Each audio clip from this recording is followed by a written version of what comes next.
Ayan guys, yung seedlings natin na rapeseed plant. Igaganon-ganon ko lang to para itanim ulit natin guys. Para may gulay-gulay tayo later on. Mga seedlings. Ito yung mga pinakahuling seedlings na natin, di ba? Hindi ko alam kung may mga ano pa to. Nalagas na yata lahat eh. May bagong lipat yung mga ano, yung naririnig yung mga boses. Bagong lipat na kapitbahay. Ayun, maliliit yung seeds nila guys eh. Maitim. Okay. Ayan na sila guys oh.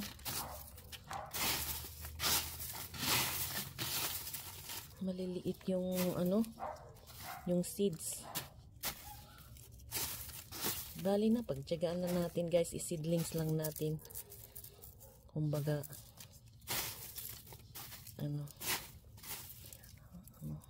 nawawala na naman yung gusto kong sabihin guys. Ayan.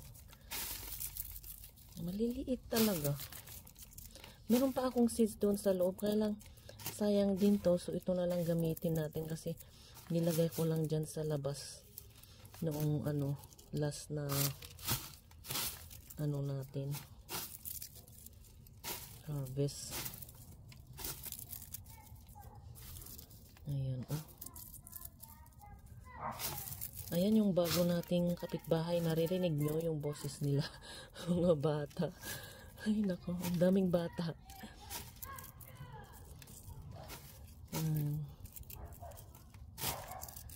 Kapitbahay natin, bagong renters. May mga aso, may mga bata. Dati walang maingay, ngayon may maingay na kasi may mga bata.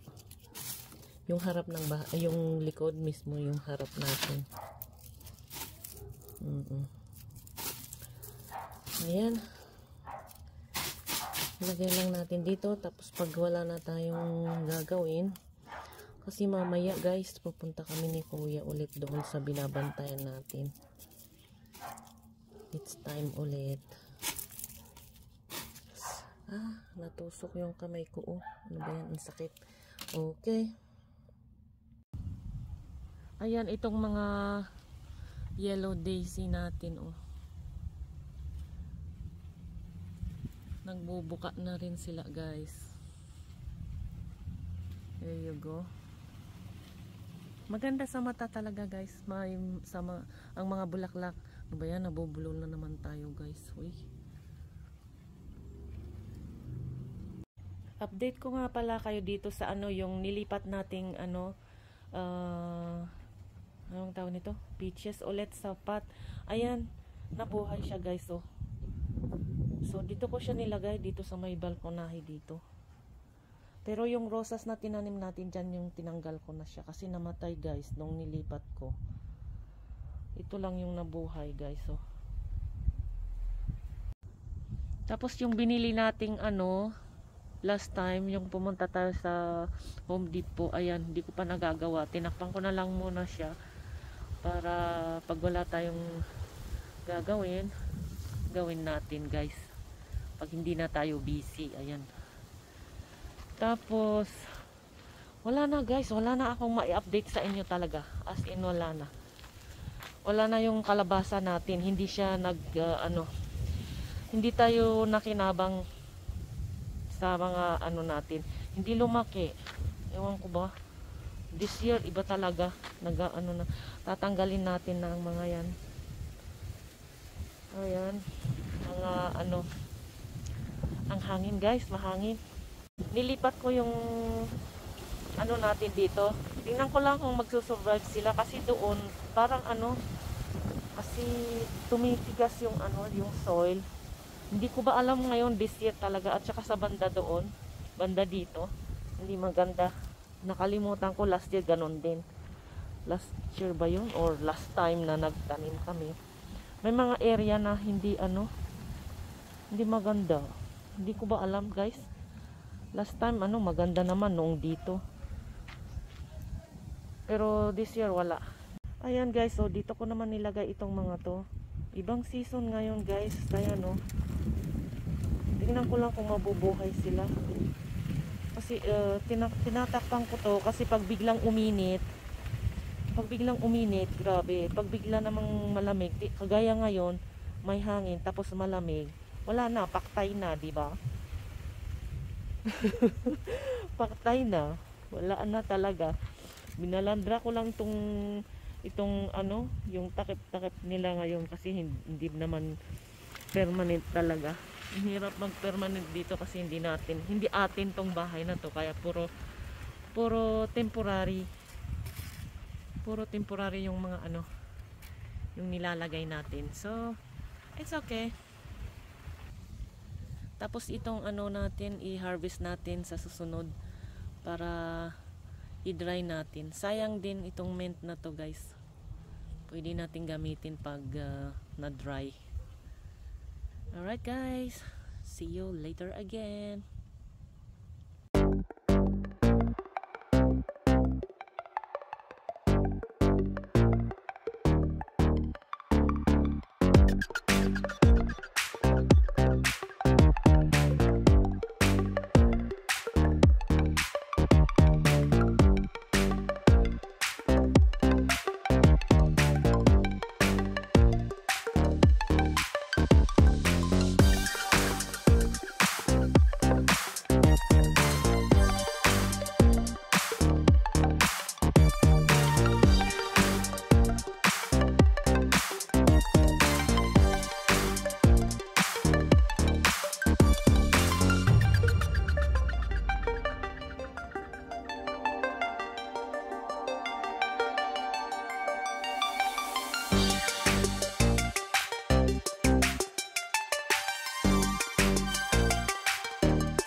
Pati itong aso nag-trick or treat. Trick or treat. Iniiwan oh.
trabaho ni Uncle, nagbabantay ulit tayo. Kasi walang gustong magbantay pag ganitong araw. Pero guys, ang ganda nito guys. Oh. Tingnan nyo. Christmas na talaga. Kasi pag mga Christmas na, pag nag-berber na, ayan na oh. Lumalabas na tong mga bulaklak ng mga to. I mean, tong fruits na to. Ayan. Anyway guys, I'll see you later.